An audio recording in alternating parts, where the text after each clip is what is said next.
funny!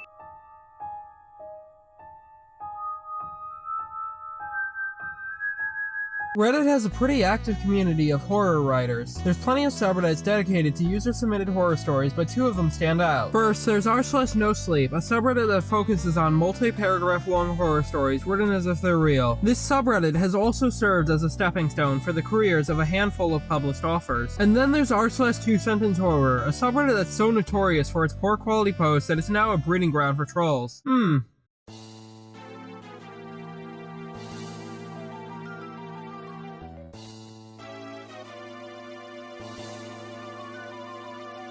Something I want to make clear is that while a lot of people will just call the users of the subreddit cringy and call it a day, I don't want to do that. No matter how bad the posts on the sub are, the people behind said posts are still just doing something they enjoy, and they aren't really hurting anyone. Going lol cringe without any elaboration is kind of a dick move. Anyways, the problem with r/TwoSentenceHorror isn't that the users are cringy people, it's that writing a horror story with only 2 sentences is inherently difficult. Hey, Zach! Why must I fight you? We are not enemies!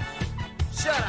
Effective horror requires things like build-up and atmosphere, which are both extremely hard to implement into only 2 sentences. As a result, a lot of 2-sentence horror posts fall back on the same tricks. For instance, there's a lot of posts about some creature called the Creature that gets milked to produce a variety of beverages. Now, the idea of a creature being milked has a lot of potential for horror. I mean, just read up on some of the shit that goes on in the dairy industry. However, 2-sentence horror's potential for expression is so limited that users can only call the creature and leave it at that. I guess the way to describe most 2-sentence horror posts is that while there's clear and potentially interesting ideas being presented, the subreddit doesn't give users the tools to flesh out those ideas. And as a result, a lot of posts on the subreddit are unintentionally funny. They're like The Room, where there's something genuine put into them, even if they don't turn out the best. Here's some of the highlights. Barry loved to play in the snow, but so did the meatworm. There was a man named Mr. Teeth. We still don't know much about him. My garbage can smelled like yogurt, but I haven't been eating yogurt. "Here is your toy gun," said Santa Claus.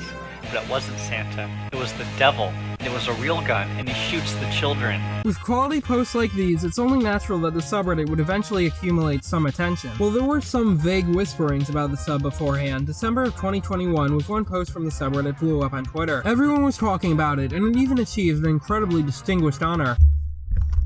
It was the subject of a gimmick Twitter account. Round of applause, everybody! Twitter user @bad2sentence was, and still is, posting banger tweet after banger tweet. Nothing could possibly go wrong.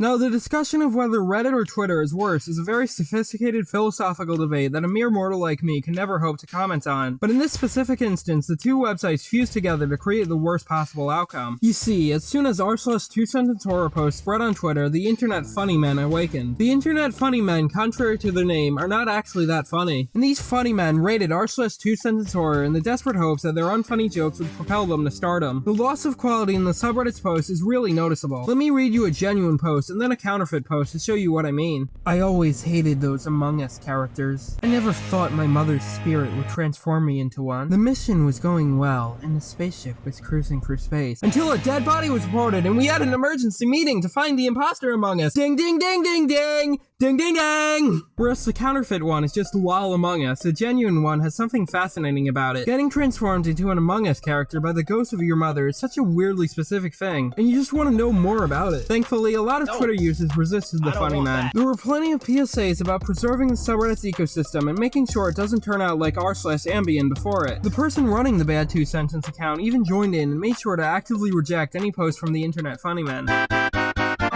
And it's a good thing too. I mean, look how unfunny this post is. You know, I censored most of the usernames here to prevent harassment, but I'm making an exception for this dipshit. Everybody, make sure to harass this big Gnome YT guy. You know what would be really funny? Judging by the YT in their username, they must have a YouTube. So why don't we all collectively agree to subscribe to them and then watch all their new videos and harass them in the comment section? That'll totally own them. Hey, this is the generic YouTuber outro. Like, subscribe, comment, give me your social security information, you know, the usual. Most importantly, special thanks to everyone who read the post from the video. All of their Twitters will be linked in the pinned comment.